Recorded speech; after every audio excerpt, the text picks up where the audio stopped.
Hello everybody and welcome back to Reading with Grandma. We're going to continue our story, Ghostville Elementary, Stage Fright. We left off with Chapter 6 with Jeff freezing and staring, but no words would come out of his mouth when he tried to talk. So maybe they saw another ghost. So Chapter 7 is Stage Fright. Jeff stared at a strange figure hovering in the back corner of the room. It was a girl dressed in a flowing white gown. Her long, dark braid floated above her head as she bowed slightly to Jeff. Of course, only Jeff, Cassidy, and Nina could see her. The rest of the class, including their teacher, didn't realize a new ghost was in their midst. "Jeff? Jeff?" Mr. Morton asked. "Are you okay?" Jeff's mouth moved, but no sound came out. "Look at him," Andrew blurted out. "He's got stage fright." "It's a fright, all right," Nina murmured, "but it has nothing to do with the stage." That's what he's seeing. There's the ghost right there. The new ghost slowly floated through the air, straight to the items the kids had brought back from the Blackburn estate. Her slender, pale fingers ran along the chip on the small dish. Finally, the strange ghost paused in front of the fiddle and smiled. She gently plucked 3 strings. They played the same tune Cassidy had heard at the Blackburn estate. The notes seemed to bounce off the walls as the ghost floated over to hover beside Jeff. Then she tilted her head, closed her eyes, and began to sing. Her voice was high and loud. A good dose of screeching was mixed in, though it sounded like it came from a different part of the room. Cassidy looked all around the room to find out who or what was doing the screeching. The rest of the kids didn't seem to hear a thing. Well, at least not the rest of the 3rd graders. The other ghosts heard the singing loud and clear. Cassidy watched as their shimmering shapes gradually took form. First Ozzy, then his sister. After Becky came Nate and Edgar. The kids didn't see Edgar too often. It took a lot to get him to leave his comfortable spot where he spent time writing stories in his journal. Edgar pushed his way to the front of the ghostly gang to get a good look at the new ghost. Ozzy wasn't too happy about being pushed aside. He gave Edgar a shove. Edgar went tumbling through the air, screeching the entire way. "No, you don't," Becky yelled. She floated above her brother to get a better look. Through it all, the new ghost sang as if she hadn't heard a thing. And the yowling from across the room didn't stop for a minute. Nina put her fingers in her ears. Cassidy covered her ears with her hands. Jeff stood at the front of the room and stared. Of course, they were the only kids who saw or heard any of the ghostly antics. "Jeff, do you still want to try out for the play?" Mr. Morton asked gently. "You don't have to if you don't want to. I can give that part to someone else." That was enough to snap Jeff out of his stupor. He forgot all about the singing ghost and looked at his teacher. "Of course I want to try out," Jeff said. "I'm perfect for this part." Jeff tried to ignore the singing. He concentrated on reading Trevor's lines for the play. "Arliss, you get out of that water," he began reading. But the louder the new ghost sang, the louder Jeff had to yell out his part. Soon he was shouting so the kids in front row had to cover their ears. Carla and Darla giggled, and Andrew laughed out loud. "Thank you, Jeff," Mr. Morton finally said. "I think you've shown the rest of the class that you can project your voice so all can hear." Just then Huxley floated to the middle of the room and lifted his nose. He let out a howl that Cassidy was sure shook the walls.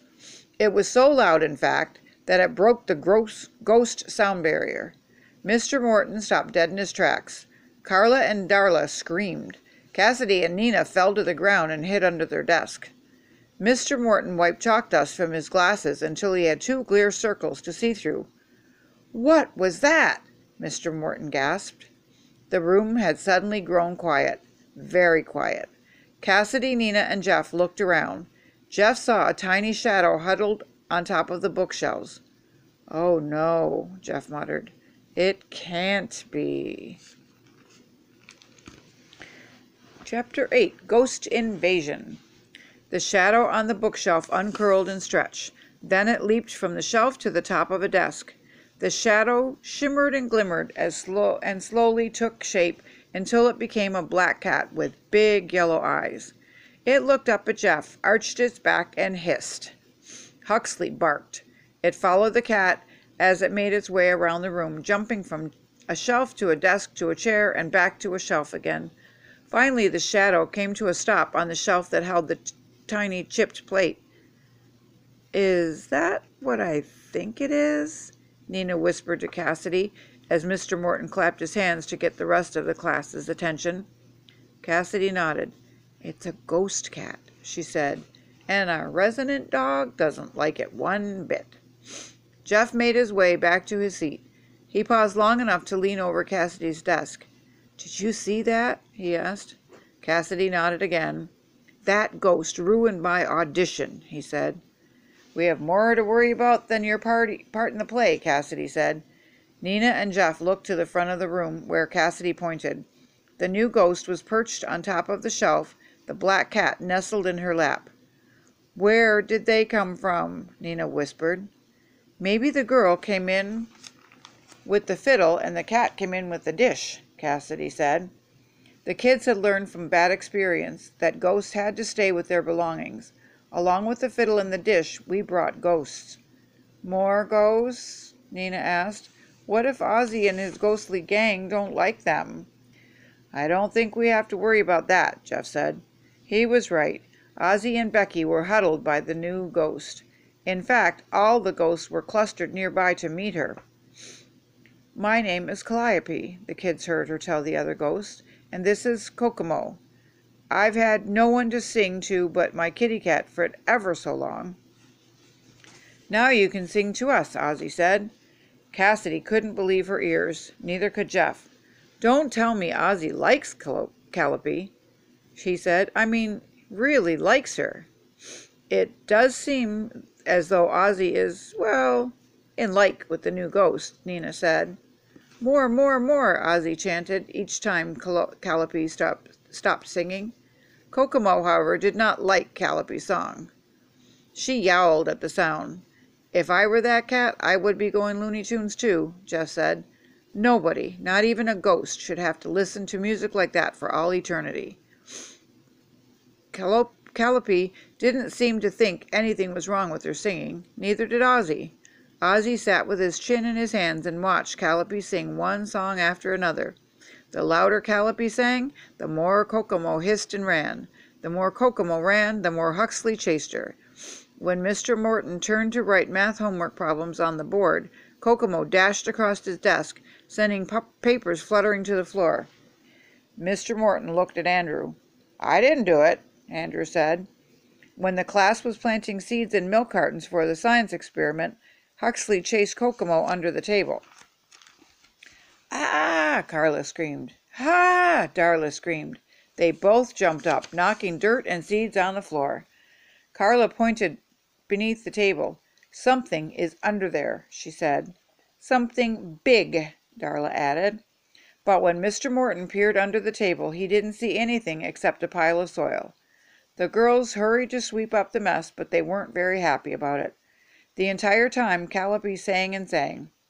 While the twins were cleaning up the dirt, Huxley dived across the back of the room, his jaws nipping Kokomo's tail. Kokomo screeched and jumped on the shelf that held the class's lunches. Lunch boxes crashed to the floor, spilling leftover bologna, bananas, and juice. "We'll clean it up," Nina offered before Mr. Morton could say a word. Nina, Cassidy, and Jeff waited until the first bell and the rest of their classes filled out of the room. "This has to stop," Nina said. "I can't get any work done." "I can't think straight," Jeff complained. "It's no wonder my audition was a disaster." "This is turning into a nightmare," Cassidy said, putting her hands over her ears. "I can't think with all that noise." "You have to stop!" she shouted at Calliope. The room suddenly went silent as Calliope looked at the three kids. "Stop?" she asked. "But this is the first time in ever so many years that I've had an audience besides my faithful cat. I cannot stop now. I can never stop." "More, more, more," Ozzy chanted. Kokomo wrapped around Calliope's ankles as Calliope bowed toward Ozzy. When she did, Ozzy handed her the fiddle from the Blackbourne estate. Calliope gently held the fiddle to her chin. Then, all the ghosts. She drew a ghostly bow across the strings. A haunting melody of mismatched notes echoed throughout the basement of Sleepy Hollow Elementary. Kokomo pointed her whiskers toward the ceiling and meowed along with the music. "I think her cat likes the sound of the fiddle," Cassidy said. Huxley, on the other hand, did not like the sound. He covered his ears with his paws and whined. "At least things can't get much worse," Nina said, trying to sound cheerful as she flung a mashed banana into the trash.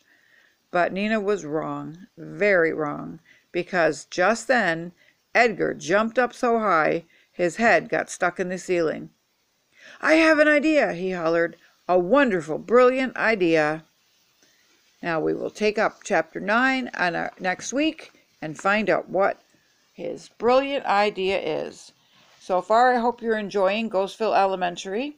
Please leave a comment if you liked it. Let me know what you think of it and if there's any other stories you would like me to read. And, hit the like button. Subscribe if you haven't. Ring the bell so you know when I'm reading again.